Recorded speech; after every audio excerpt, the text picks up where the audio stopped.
This is the Dollemore Daily, and I'm Jesse Dollemore.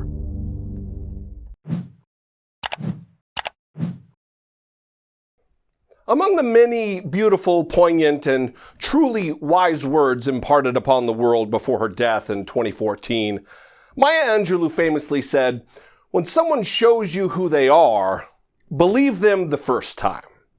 Well, I believe this can be extended to systems and communities as well.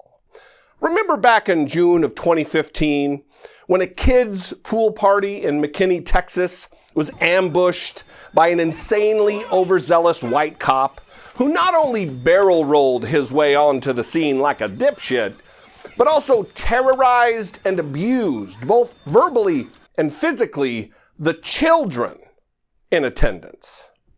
Yeah, so do I.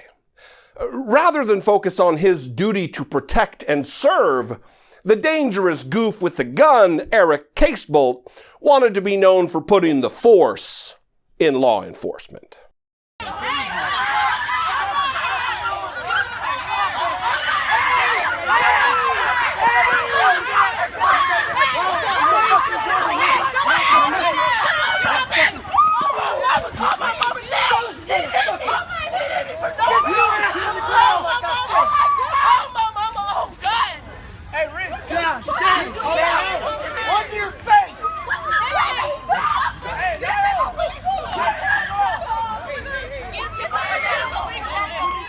Well, that city, McKinney, Texas, it will come as no surprise to many of you, is once again abusing its black residents. And this time it is coming in the form of trying to subvert democracy itself by attempting to remove the only black city councilman on an otherwise all-white city council.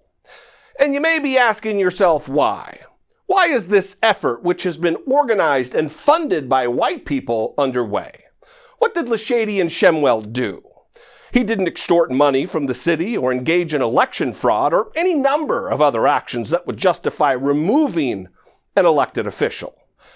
The thing that has terrified many of the white residents of McKinney and the white city council is that he dared stand up and be vocal in his opposition to violence and brutality at the hands of police against blacks in Texas and beyond. You see, there is a movement to recall Councilman La'Shadion Shemwell from the seat to which he was elected. And leading this effort of fear and disinformation is this concerned citizen, a woman named Jolie Williams, a person who apparently can't distinguish between the actual American flag and the appalling flag code violation known as the Blue Lives Matter one. She recently told a pro-Trump radio station, WBAP, that the last straw was Shemwell's remarks about a seeming war against black citizens being waged by police. Yeah, we've had Mayor Fuller on many times, and he has been very, very critical of Councilman Shemwell. What was the straw that broke the camel's back before you started this?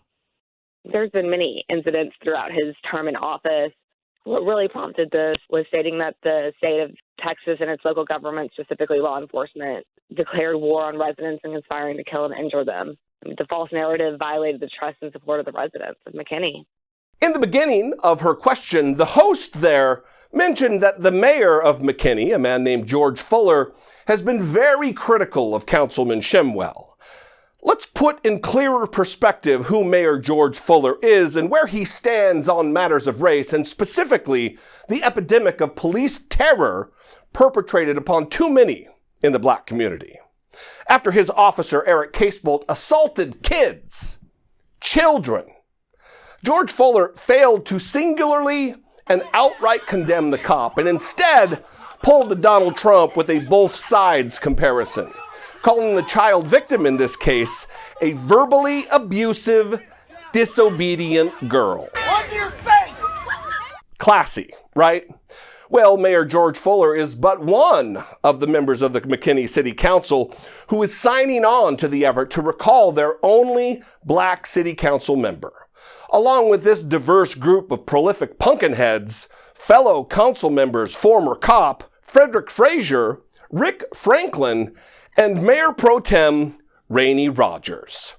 And though I mentioned it briefly, this is specifically why these brave white patriots are so afraid. So afraid that they want to reverse an election and have La'Shadion Shemwell removed from office. His proposal that McKinney City Council declare a black state of emergency.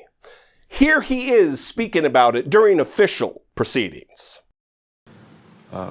Chief Conley, my comments are not an indictment on all officers or officers. But I feel in my heart this was something that had to be said, because these are sentiments from people of my community. Pastor Arnolfo spoke earlier and prayed earlier for us about unity. And my question is, how can we have unity if what I feel and when I hurt, you don't feel and you don't hurt? How can we have unity if the things that concern me and my community don't concern you and your community? We also gave a proclamation for Breast Cancer Awareness Month. Never do you hear people go into a cancer ward and say, hey, stop. All cancers matter. We don't. We understand that. This month is to highlight breast cancer. When we say Black Lives Matter, it's not to say that yours don't, but we are highlighting systemic issues of oppression that have plagued this country for hundreds of years. I want to read my proclamation. I didn't write this alone. Some of the people that spoke helped me write it. Black, white, Asian, men, women.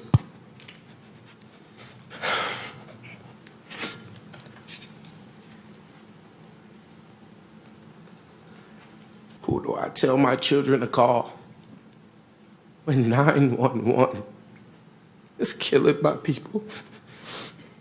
Who?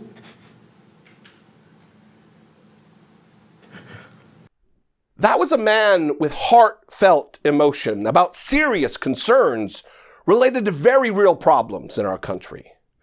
And rather than listening to him, rather than hear him, rather than join arms with him to endeavor to change policing and police violence in our communities and in our country, rather than that, they want to run him out of office.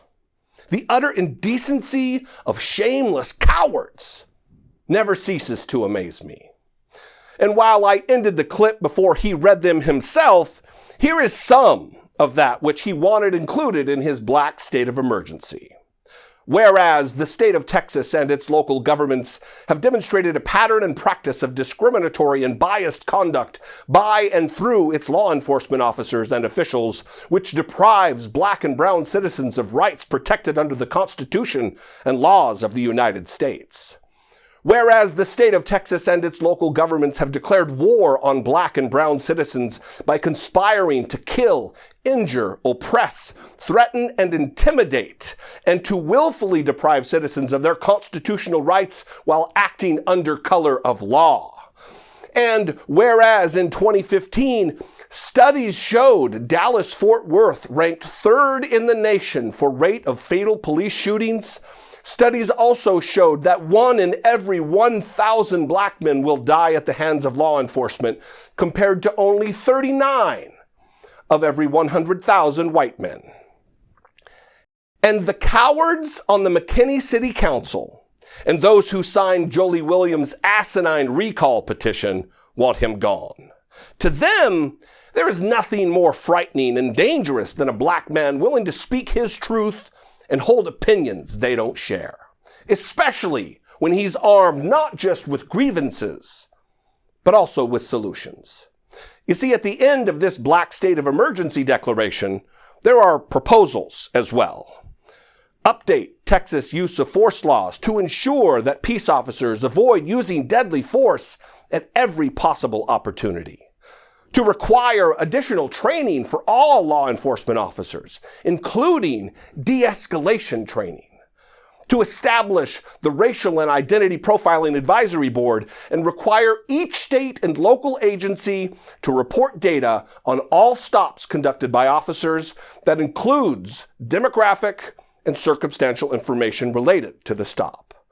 To require an annual report for law enforcement agencies detailing use of force injuries and homicides with specific demographic and circumstantial information to the state and federal Department of Justice, and to establish an external investigation process exclusive of the Texas Rangers for all officer misconduct cases involving allegations of racial profiling, assault, sexual assault, and homicide.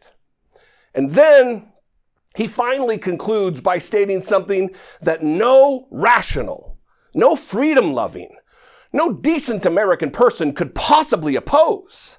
The statement that it is incumbent upon all elected officials, staff, clergy, organizations, and citizens to fight to protect our rights to make and maintain the safety of our cities. We are demanding Texas lawmakers ensure that every resident of Texas can enjoy the rights protected under the United States Constitution and could live in safety, free from the threat of police misconduct.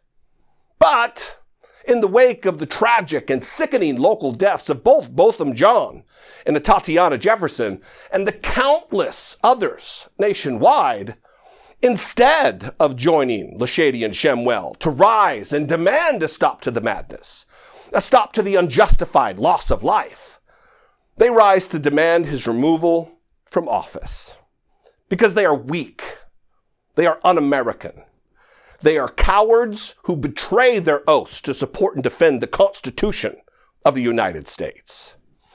I'm going to leave you with the words of Councilman La'Shadion Shemwell about the possibility of him losing his seat this way. He said, "I can't keep this seat alone. I didn't get here alone. I wasn't elected alone. So if the community wants me in, the community will stand up. If the community allows this to take place and allows their vote to be taken, then that's on the community, and I'm okay." Well, listen, Mr. Shemwell, you're putting yourself and your council seat on the line for a good and noble cause. Unlike your colleagues, you will be remembered by those who matter as someone who did the right thing, not the easy thing, and someone who took on the powerful rather than the oppressed, and as someone who was willing to sacrifice his own well-being in order that justice be served. Thank you.